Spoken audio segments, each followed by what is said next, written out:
Good morning out there, traders. It is May 21st, 2024. Welcome to the Apteros DMI.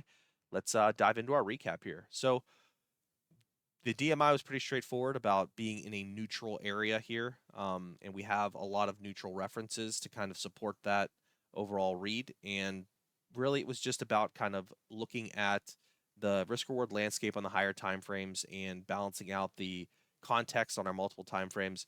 And there wasn't much going on here for us to lean into for a good line in the sand and create a clear cut vision of the context across these multiple time frames. So out here, it was mainly neutral yesterday, and that theme kind of persisted through the session.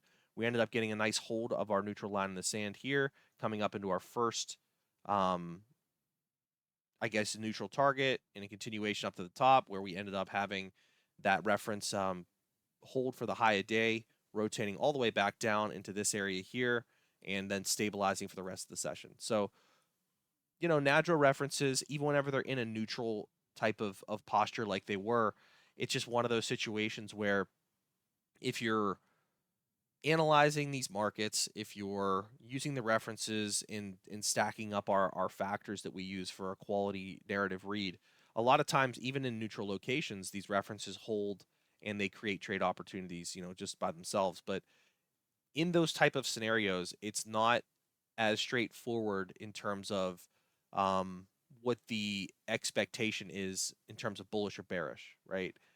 That's where some of the nuance comes into narrative reading and contextual reading whenever it's a little bit more unclear. So yesterday was one of those days where it was more unclear about a bias overall, but we had decent, narrative levels that we were working with and paying attention to during the session, and they worked out well for inflections. So now coming into today, we have a pretty straightforward trading plan for the session. We have a bullish line in the sand right here that is kind of the hinge for us in terms of scenario one being bullish up above, going into this first area here, which is the main target zone for that. If we clear that neutral zone out, we have a neutral zone just up above there for it to continue into, and that would be our overall destination for the upside there.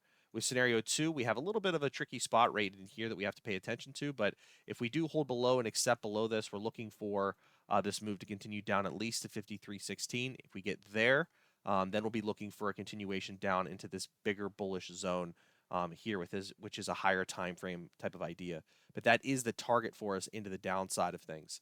And of course, if this happens before the end of the session, this area can act as a line in the sand too. We're looking for a bullish move coming out of it. And if that doesn't happen, the room below is pretty much wide open if we don't hold up this zone here. So that's the general layout of what's going on today in our DMI.